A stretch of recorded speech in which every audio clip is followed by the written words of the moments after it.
Beloved sons, today you adore and call upon the Holy Spirit, descended in Pentecost upon the apostles and the disciples, gathered together with me in the cenacle of Jerusalem.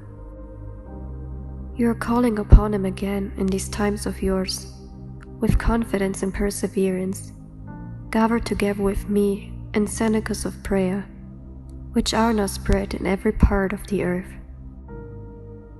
With my Marian movement of priests, I am today inviting all the children of the Church to gather together in a continuous cenacle of prayer with me, your Heavenly Mother. I am inviting all the bishops, the priests, the religious, and the faithful. My Immaculate Heart is the place of this new, spiritual, and universal cenacle. You must enter into it for your act of consecration, which commits you to me forever, so that I may unite my voice to yours in calling down upon the Church and upon all humanity the gift of a second Pentecost. Only the Spirit of the Lord can bring back humanity to the perfect glorification of God. Only the Spirit of the Lord can renew the Church with the splendor of its unity and its sanctity. Only the Spirit of the Lord can overcome the power and the victorious force of the huge red dragon, which in this century of yours has broken loose everywhere in a formidable way to seduce and ensnare all humanity. The huge red dragon is atheistic communism, which has spread everywhere the error of the denial and of the obstinate rejection of God.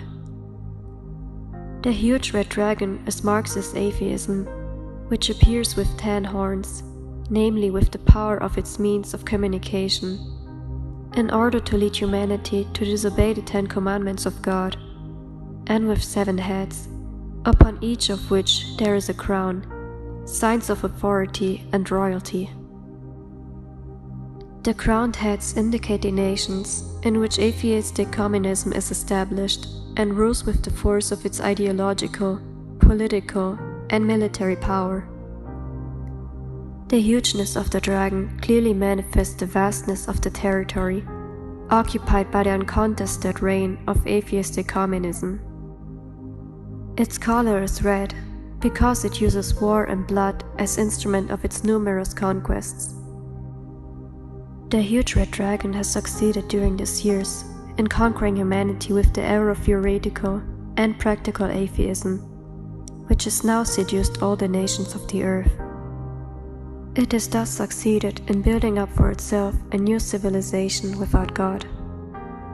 Materialistic, egoistic, hedonistic, arid and cold, which carries within itself the seeds of corruption and of death. The huge red dragon has the diabolical task of taking all humanity away from the dominion of God, from the glorification of the Most Holy Trinity, from the full actualization of the plan of the Father, who by means of the Son has created it for His glory. The Lord has reclothed me with His light, and the Holy Spirit with His divine power, and thus I appear as a great sign in heaven, a woman clothed with the sun, because I have the task of taking humanity away from the dominion of the huge red dragon, and of bringing it all back to the perfect glorification of the Most Holy Trinity. For this I have formed for myself the army of my littlest children in every part of the world, and I am asking of them that they consecrate themselves to my Immaculate Heart. Thus I am leading them to live only for the glory of God, by means of faith and charity, and I myself am jealously cultivating them in my heavenly garden. Then each day I present myself before the throne of my Lord in an act of profound adoration.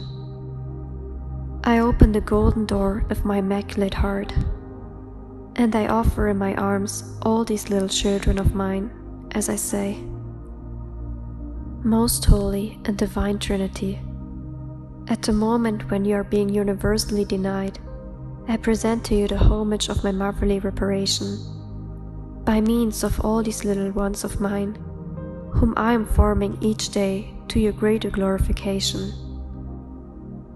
Thus again today, from the mouths of infants and sucklings, the Lord receives His perfect praise.